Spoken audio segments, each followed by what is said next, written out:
namun ini tidak tepat. Namanya tempat, namun yang dimaksud di sini adalah isim zaman, yaitu waktu.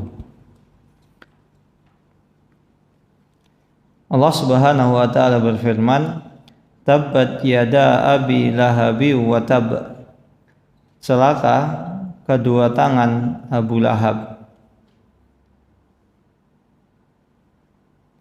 Ma aghna anhu maluhu wa ma kasab. Sejatinya tidak akan ada yang bisa menolong ma aghna, apa yang dia miliki dari harta-hartanya, wa ma kasab, atau yang dia peroleh. Dan salah satu apa yang diperoleh oleh manusia dari hasil jerih payahnya adalah anaknya. Makanya anak itu min kasbi abihi. Jadi anak itu adalah dari hasil jerih payah orang tuanya. Maka suatu ketika pernah Rasulullah SAW bersabda kepada salah seorang sahabat, anta wa maluka li abik. Engkau dan hartamu adalah milik ayahmu. Maka kalau seandainya ada orang tua kita itu sering mengambil harta kita, maka itu boleh, bukan mencuri. Zaman sekarang terkadang ada sebagian anak yang menganggap ketika orang tuanya itu mengambil harta anaknya maka dikira mencuri. Sehingga akhirnya orang tuanya dipidanakan dan masuk ke penjara. Naudzubillahi min dzalik. Namun walaupun demikian, walaupun harta seorang anak itu milik orang tuanya, maka hendaklah kalau seandainya orang tua hendak mengambil atau memakai barang anaknya, setidaknya adalah memberitahu, mengkabarkan, sesungguhnya saya kemarin pakai barangmu ini dan ini.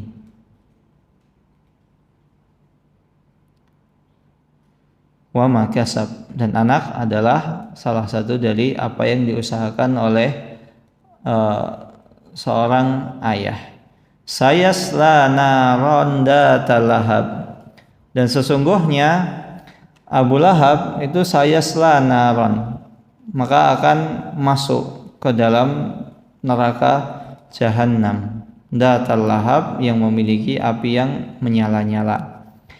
Abu Lahab ini adalah salah satu orang yang dia masih hidup, namun takdirnya itu sudah pasti. Apa itu?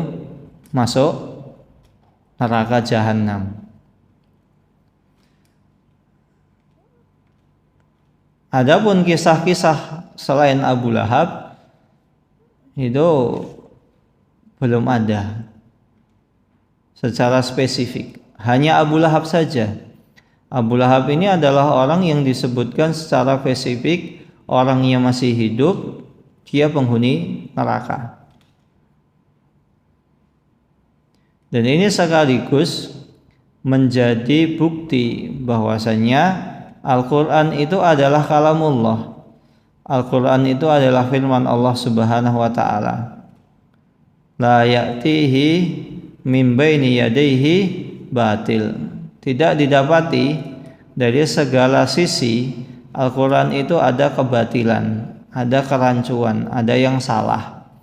Kalau seandainya Al-Quran itu salah, maka sudah pasti Abu Lahab itu akhir hayatnya nggak masuk neraka, masuk Islam misalnya. Tapi ternyata Abu Lahab sampai akhir hayatnya dia tidak mau masuk Islam. Maka ini sekali lagi bukti bahwasanya Al-Quran adalah firman Allah, nyata, bukan pepesan kosong zaman sekarang, bukan cuman omong kosong, omon-omon. Maka Al-Quran itu adalah firman Allah. Sayasla naran datal lahab wa imra'atuhu hammalatal hatab.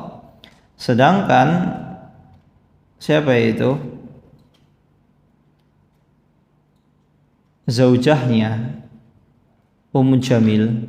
Siapa istrinya Abu Lahab? Ummu Jamil. Hammalatal hatab adalah seorang pembawa kayu bakar.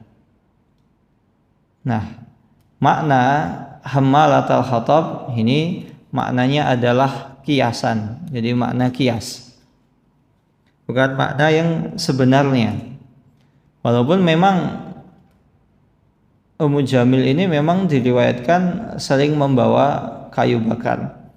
Namun makna yang yang lebih tepat adalah hammalatul hatab adalah ini sebagai makna kiasan. Jadi Ummu Jamil adalah seseorang yang suka membawa kayu bakar. Maksudnya adalah menyebarkan fitnah. Jadi Ummu Jamil ini suka kerjaannya adalah menyebarkan fitnah, menuduh Rasulullah SAW. Bahkan pernah diriwayatkan suatu ketika Rasulullah SAW beliau naik ke sebuah bukit. Kemudian Rasulullah SAW itu mendakwahi orang kafir Quraisy. Bahkan Rasulullah SAW bukan hanya misalnya mencari tempat yang tinggi kemudian mengajak orang untuk masuk Islam. Bahkan Rasulullah SAW ketika di musim haji beliau sering mendatangi jamaah-jamaah haji. Kemudian mengatakan, wahai segenap manusia, katakanlah la ilaha illallah. Tiada Tuhan yang berhak disembah selain Allah. Nah, ketika itu setiap kali Rasulullah SAW mengajak jamaah haji untuk masuk Islam, pamannya yaitu siapa? Abu Lahab itu senantiasa menguntit Rasulullah SAW dari belakang. Kemudian Abu Lahab mengatakan, kamu jangan ikuti orang gila tadi. Sampai akhirnya orang-orang bertanya-tanya, siapa sejatinya pemuda tadi dan yang mengikutinya? Maka dijawab, sejatinya pemuda tadi adalah Muhammad bin Abdullah. Sedangkan orang yang mengikutinya di belakangnya adalah pamannya, yaitu siapa? Abu Lahab. Dan di sini pula makna sebagai hammalatul hatab. Secara tidak langsung ini makna kiasan bahwasannya Ummu Jamil ini adalah salah seorang orang yang memiliki andil untuk menjerumuskan suaminya yaitu Abu Lahab ke dalam neraka. Karena Ummu Jamil ini senantiasa menghasut Abu Lahab untuk memusuhi Rasulullah SAW. Dihasut. Kalau perlu Muhammad kemana saja engkau ikuti keponakanmu. Jangan sampai dia mengajarkan agama yang enggak benar, kata Ummu Jamil. Nah, disinilah ikhwas sekalian pentingnya seseorang itu untuk memilih pasangan. Jangan sampai pasangan kita ini menjerumuskan kita ke dalam kesalahan.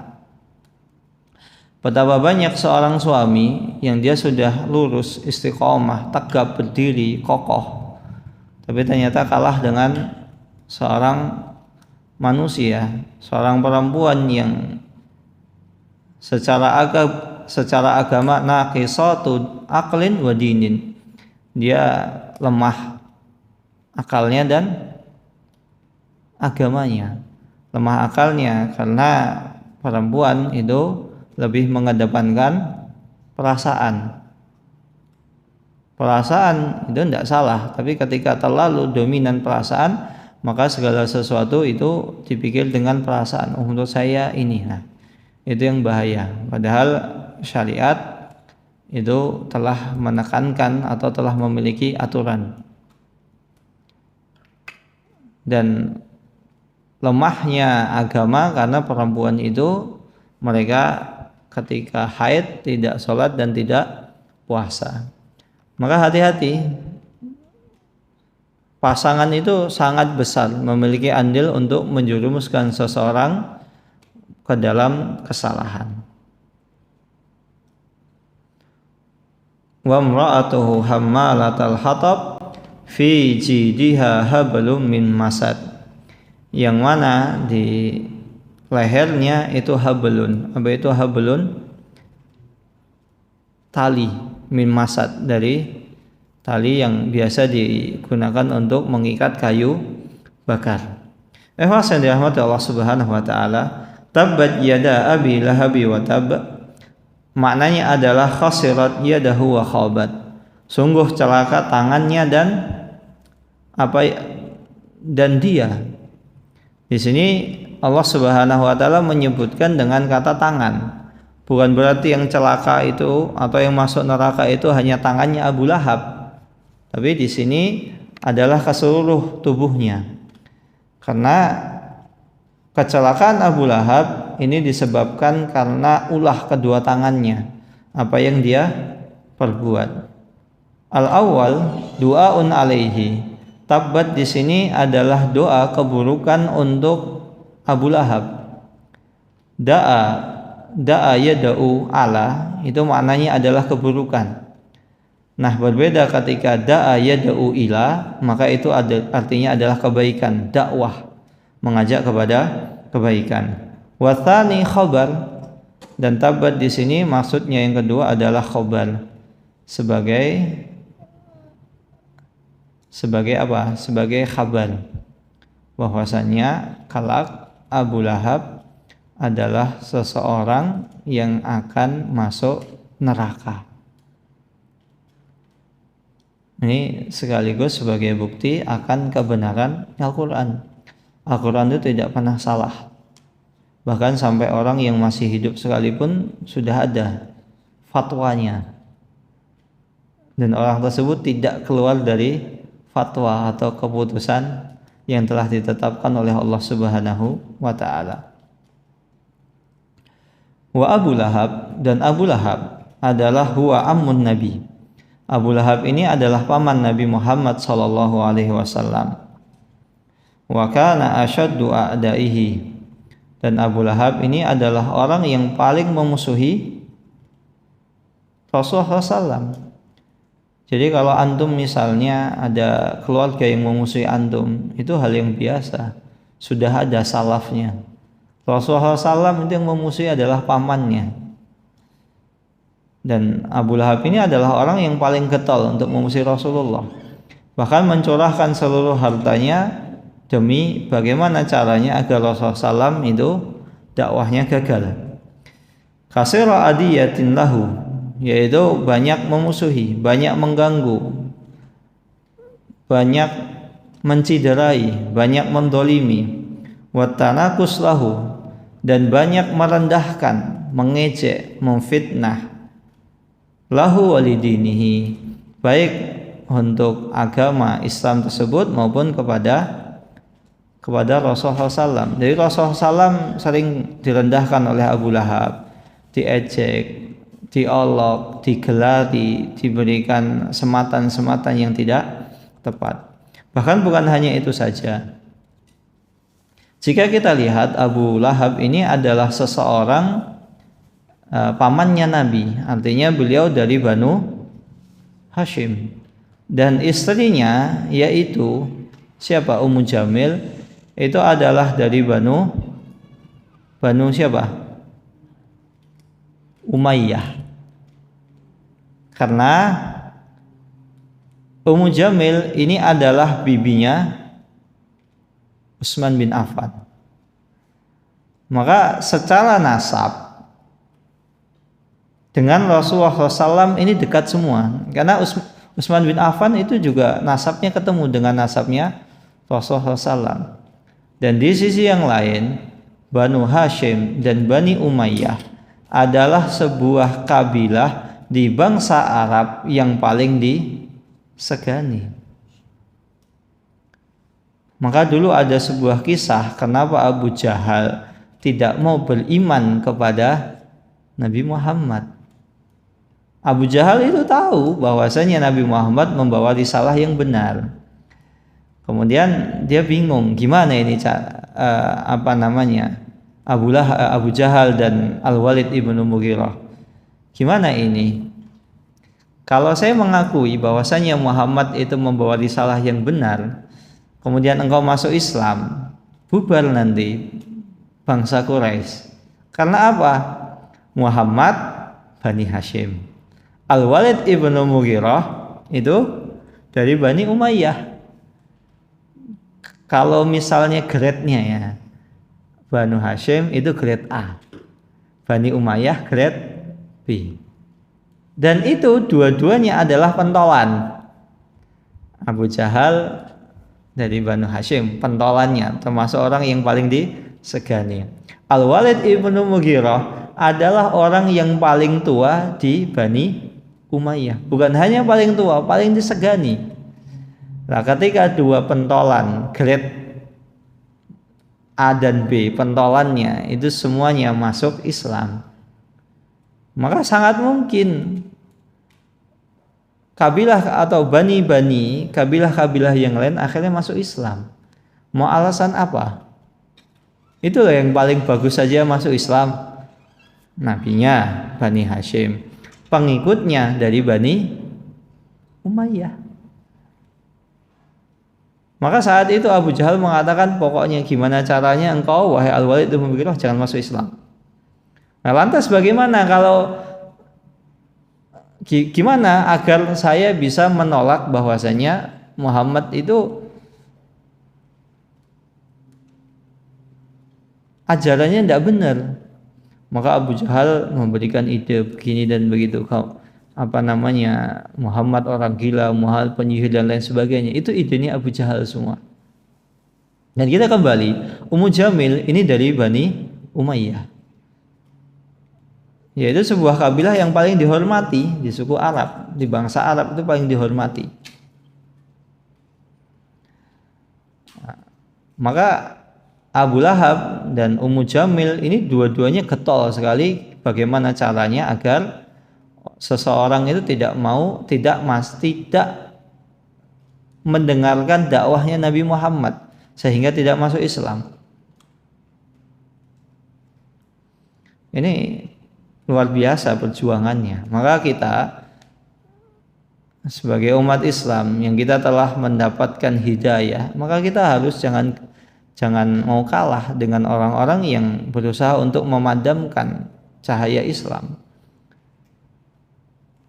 Bahkan zaman sekarang banyak orang-orang yang ingin memadamkan syariat Islam, itu banyak sekali. Maka kita jangan sampai kita mau kalah dengan mereka. Dan ikhwas yang dirahmati Allah Subhanahu wa taala, di sisi yang lain, kedudukan yang tinggi itu seringkali membuat seseorang itu terlena.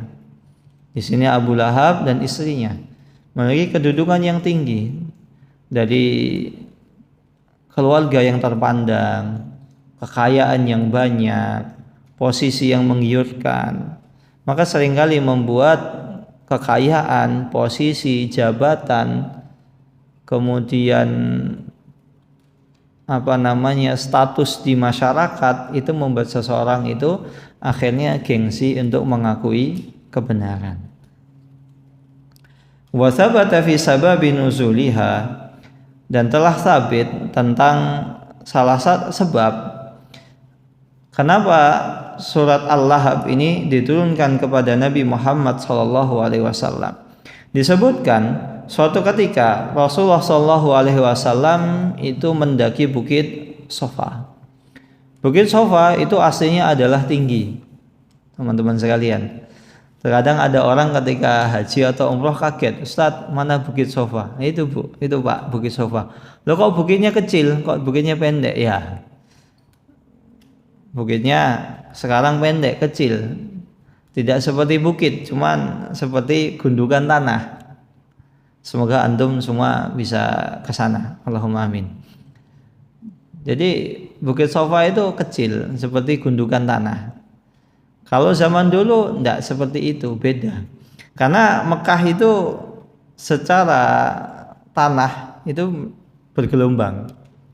Bahkan kalau ingin tahu kira-kira gambaran bahwasanya Bukit Sofa itu tinggi. Nah, kalau seseorang itu tawaf di depan Ka'bah, di matof, di piring, di sohan. Nah, itu demikian. Maka ketika lihat Bukit Sofa ya tinggi. Karena Mekah itu adalah daerah yang cekungan, banyak cekungan-cekungannya. Jadi agak secara tanah itu tidak serapi ya, kalau dibandingkan negara kita ya jauh ya. Tidak serapi Madinah. Madinah itu lurus, datar. Kalau Mekah itu kadang ada gundukan-gundukannya. Bahkan terkadang seseorang ketika sholat itu ketika dia sujud seakan-akan tangan kanan dengan tangan kirinya itu istilahnya beda gitu loh. Kalau orang Jawa nyebutnya jonjing. Jadi enggak rata antara tangan kanan dengan tangan kiri ya. Mekah demikian. Maka suatu ketika Rasulullah SAW mendaki Bukit Sofa, kemudian beliau bersabda, ya sabbahah, wahai segenap manusia. Maka ketika orang kafir Quraisy itu mendengar ya sabbahah, artinya ya sabbahah itu ada sebuah berita yang sangat penting. Maka orang-orang segera berdatangan mendatangi Rasulullah SAW. Qalu, sampai mereka mengatakan, malak, apa yang terjadi wahai Muhammad? Apa yang ingin kau kabarkan? Pasti ada kabar ada kabar yang sangat penting sehingga engkau memanggil kami semuanya. Maka Rasulullah SAW mengatakan, ara'aitum lau ahbartukum annal aduwa yusabbihakum au yumassiyakum. Bagaimana pendapat kalian kalau seandainya aku mengabarkan kepada kalian bahwasanya ada sekelompok musuh yusabbihukum, yang mana musuh tersebut itu telah siap siaga untuk menyerang kalian besok pagi, au yumassikum, atau musuh tersebut itu sudah siap untuk menyerang kalian sore nanti atau besok atau pagi ini, entah pagi ini atau pagi besok atau sore ini. Intinya ada segerombolan pasukan lengkap dengan peralatan perang hendak menyerang kalian. Amma kuntum tusaddiquni, apakah kalian akan mempercayaiku? Padahal saat itu Mekah itu tenang, damai, tidak terjadi apa-apa, dan tidak ada tanda-tanda bahwasanya ada musuh yang datang siap menyerang kota Mekah. Apa jawaban orang-orang kafir Quraisy? Qalu bala, tentu kami percaya, karena engkau wahai Muhammad, kami tidak pernah mendapati dari track record kehidupanmu engkau berdusta sedikit pun. Bahkan Rasulullah SAW, beliau memang sejak kecil itu jujur, track recordnya jujur, tidak pernah didapati beliau itu berdusta sekalipun. Bahkan gelar Al-Amin itu yang memberikan adalah orang kafir Quraisy, bukan sahabat Nabi, bukan Abu Bakar, bukan Umar, bukan Utsman. Ya Rasul, saya gelari engkau Al-Amin, dah. Tapi gelar Al-Amin ini adalah gelar yang disematkan kepada Rasulullah dari orang kafir Quraisy, dan ini ijma. Tidak ada satupun orang kafir Quraisy yang tidak setuju dengan gelar tersebut. Sampai-sampai ketika mereka hendak safar, mereka menitipkan perabotan rumahnya atau barang yang mereka tinggalkan kepada Rasulullah SAW. Padahal mereka memusuhi. Misalnya paginya mengatakan, hei Muhammad, kamu orang gila. Siangnya safar, Muhammad, saya titip ya, tolong titip rumahku dijaga ya. Nah demikian.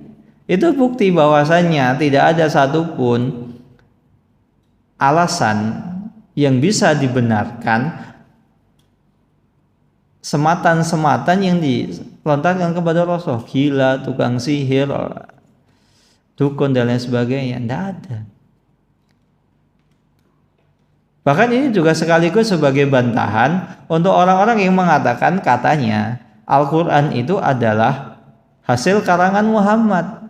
Kalau seandainya Al-Quran itu hasil karangannya Nabi Muhammad SAW, maka orang pertama yang berhak untuk menyematkan sebutan tersebut adalah orang kafir Quraisy. Itu yang pertama. Kedua, yang paling berhak untuk mencabut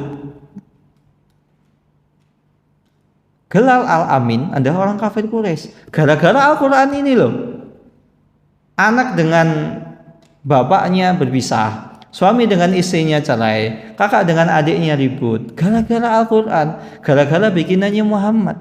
Tapi buktinya kan enggak. Gelar Al-Amin sampai detik ini belum pernah dicabut dari diri baginda Rasulullah SAW. Dan orang kafir juga tidak pernah melontarkan sebutan-sebutan demikian. Al-Quran bikinnya Nabi Muhammad, enggak.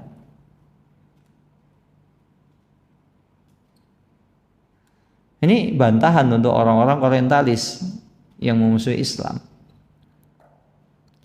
Fa inni nadhirul lakum baina yadayya adabi syadid. Maka Rasulullah SAW setelah mereka mengatakan, tentu kami yakin sampai perkara-perkara yang tidak masuk akal saya juga akan percaya. Nah, setelah Rasulullah SAW mendapatkan jawaban dari orang kafir Quraisy, Rasulullah SAW menjawab, fa inni nadhirul lakum, sesungguhnya aku berdiri di hadapan kalian sebagai pemberi peringatan. Baina yadayya adabin syadid, sesungguhnya kalian kelak akan dihadapi, kalian akan ketemu dengan sebuah hadab yang sangat pedih. Kalau kalian tidak beriman, kalian tidak masuk Islam, maka kalian akan sengsara baik di dunia maupun di akhirat kelak. Nah, setelah mendengarkan dakwah Rasulullah SAW, maka Abu Lahab mengatakan, tabban laka, celaka engkau wahai Muhammad, alihada jama'tana, apakah hanya karena perkara yang receh seperti ini engkau mengumpulkan kami? Apa enggak ada urusan yang lebih penting? Tak kira ada apa? Tak kira ada suatu perkara yang penting. Ternyata kamu di sini ngelantur ya Muhammad. Nah, demikian kira-kira jawaban Abu Lahab laknatullah alaihi. Fa'anzalallah, maka Allah Subhanahu wa taala menurunkan surat Al-Lahab. Tabbat yada abi lahabi wa tab. Sungguh celaka tangannya Abu Lahab dan sungguh pasti dia akan celaka, yaitu Allah masukkan ke dalam neraka Jahannam. Ma aghna anhu maluhu wa ma kasab. Tidak bermanfaat sedikit pun apa yang dia miliki dari hartanya dan anak-anaknya. Al-amwalul lati jama'aha, harta-harta yang dia selama ini susah payah dia kumpulkan, dia rela membanting tulang untuk mengumpulkan harta tersebut. Wal aulad, dan anaknya yang selama ini sudah dia didik dengan sedemikian rupa. Wat tijarah, dan perdagangannya. Wa ghairu dzalik, dan lain sebagainya. Kullu hadhihi la tughni anhu minallahi syai'a. Itu semua tidak bermanfaat sedikit pun di sisi Allah Subhanahu wa taala. Tidak bisa membeli siksa Allah Subhanahu wa taala. Tidak bisa membuat seseorang itu selamat dari api neraka. Maka dulu Al-Walid ibnu Mughirah, dia memiliki anak yang banyak.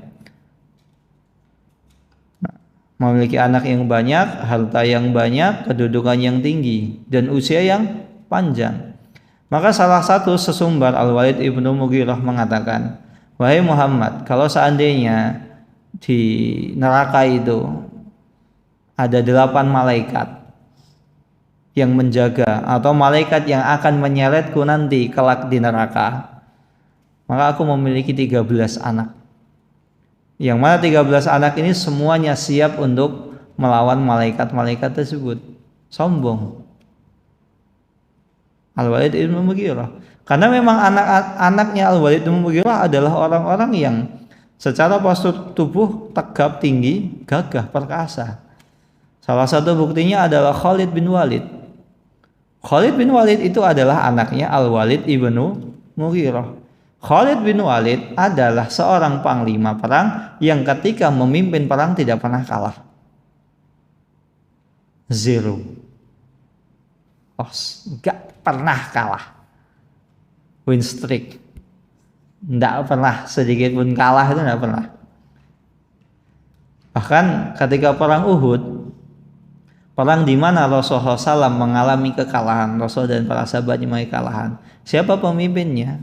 Khalid bin Walid. Khalid bin Walid itu memimpin perang pasti win streak, nggak pernah kalah. Saking takutnya Umar bin Khattab kalau Khalid bin Walid ini nanti sombong, karena nggak pernah kalah.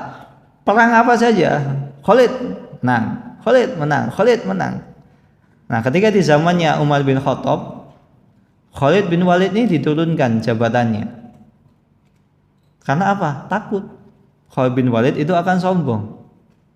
Tidak ada panglima perang yang ketika memimpin perang itu nggak pernah kalah, ya Khalid.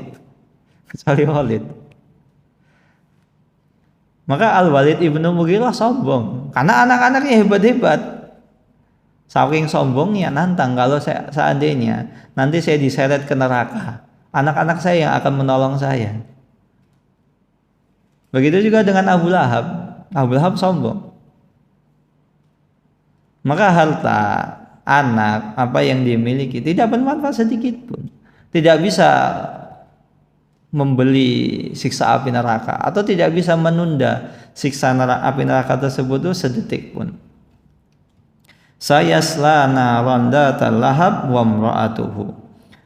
imra'atuhu yaslaunan nar, dan istrinya itu senantiasa menyalakan api. Wa hadhihi as-surah nazalat fi hayati Abi Lahab wa imra'atihi, dan surat ini diturunkan untuk Abu Lahab dan istrinya. Wa hadza minal ayatil adimah wal barahin al ajibah, dan ini adalah sebuah bukti nyata yang konkret ala sidqi ma jaa bihil rasul, apa yang dibawa Rasulullah SAW itu adalah sebuah kebenaran. Fa inna fihal ahbar, karena di dalamnya ada kabar annahuma yamutani alal kufri, bahwasannya mereka berdua meninggal di atas kekufuran. Wal mu'adat lidinillah, dan mereka senantiasa memusuhi agama Allah. Abu Lahab dan Ummu Jamil ini senantiasa memusuhi agama Allah sampai akhir hayatnya. Tabarakallahu wa ta'ala wa kana mautahuma ala dzalik. Dan ini maha suci Allah Subhanahu wa taala, bukti nyata yang konkret bahwasanya Al-Qur'an itu firman Allah. Dan Abu Lahab dan istrinya meninggal dalam keadaan tetap memusuhi Rasulullah sallallahu alaihi wasallam.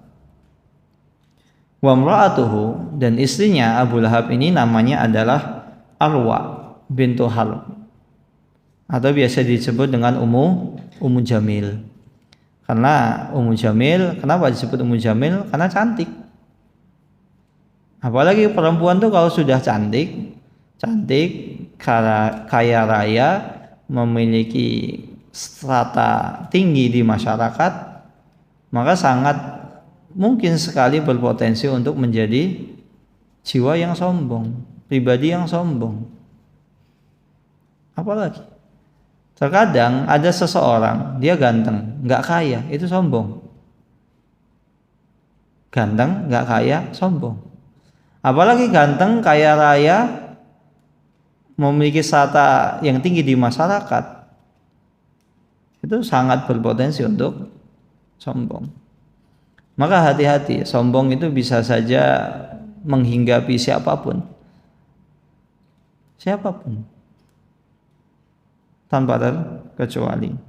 Hammalatal hatab kanat tahmilu syauqa sa'dan wal ada, karena Ummu Jamil Arwa bintu Harb ini senantiasa membawa syauk. Apa itu syauk?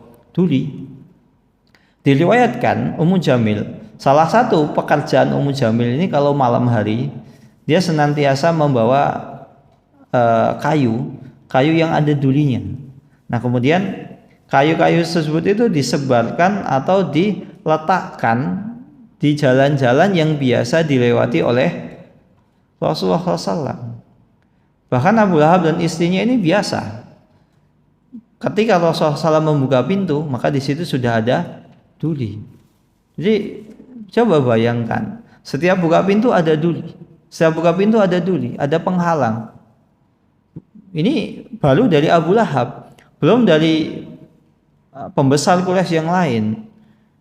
Ada yang pernah diriwayatkan membuang kotoran unta di depan rumah Rasulullah SAW, di halaman, di depan pintunya. Ada yang isi perutnya itu diletakkan demikian. Ada yang bangkai hewan diletakkan demikian. Ini perjuangan Rasulullah SAW. Nah kalau kita baru dimusuhi keluarga, belum keluarga kita meletakkan misalnya pecahan, beling, kaca, paku di depan rumah kita, belum kan? Umumnya kan biasanya kita kalau dimusuhi oleh saudara kita, kan paling cuma dimusuhi, dijulitin aja, disengitin aja. Kita harta kita tidak diganggu, rumah tangga kita juga tidak diganggu. Belum sampai demikian kebanyakan kita. Tapi Rasulullah SAW rumah tangganya diganggu, kehidupannya diganggu, ekonominya diganggu, segala macam itu diganggu. Maka ketika kita berdakwah di atas manhaj Ahlus Sunnah wal Jamaah, di atas kebenaran, kemudian kita diganggu, ingat bahwasanya Rasulullah SAW pernah mengalami hal demikian dan itu lebih dahsyat lagi, tapi beliau bersabar. Wa tada'uhu fi tariqin Nabi sallallahu alaihi wasallam mubalaghatan fi idaihi, dan gangguan-gangguan tersebut diletakkan di jalan-jalan yang biasa dilewati oleh Rasulullah SAW sebagai bentuk mubalaghah, kerasnya permusuhan Arwa bintu Halbin kepada Rasulullah SAW. Fi jidiha ai fi unukihi, yaitu di lehernya. Hablum min masad talfa'u bihi ila syafiri jahannam, yang mana tali tersebut itu akan menghantarkan seseorang ke dalam panasnya neraka api jahanam. Surma yurma biha ila asfaliha, kemudian dilemparkan ke mana? Keraknya neraka jahanam. Neraka jahanam saja itu sudah ngeri, bagaimana lagi di keraknya. Au annaha tahmilu finnar al-hatab. Atau bisa juga maknanya adalah bahwasanya Ummu Jamil itu membawa api, membawa kayu yang ada apinya, yang mana kayu tersebut itu diberikan kepada kepada suaminya. Jadi maknanya begini, Ummu Jamil secara tidak langsung dia juga memiliki andil dalam membakar suaminya di neraka jahanam.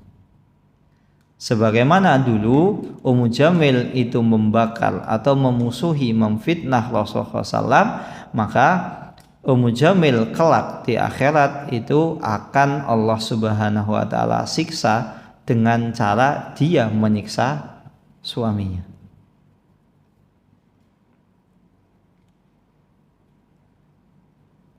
Mutaqallidatan fi unukiha hadal habl, yang mana tali tersebut itu senantiasa terlilit di lehernya. Nah, ketika Ummu Jamil itu membakar suaminya, maka secara tidak langsung dia juga ikut terbakar, karena kayu yang dia gunakan itu melekat pada lehernya, jadi ikut-ikutan.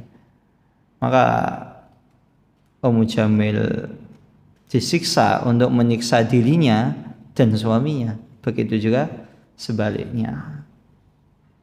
Maka luar biasa, mana ada di muka bumi ini seseorang yang rela untuk menyiksa orang yang paling dia cintai. Tidak ada orang yang tega untuk menyiksa orang yang paling dicintai. Kalaupun ada, itu adalah sebuah siksaan yang sangat pedih. Batinnya tersiksa, dirinya tersiksa. Na'udzubillahi min dzalik. Wallahu taala alam bisawab. Ini yang bisa disampaikan, kurang lebihnya mohon maaf. Assalamualaikum warahmatullahi wabarakatuh.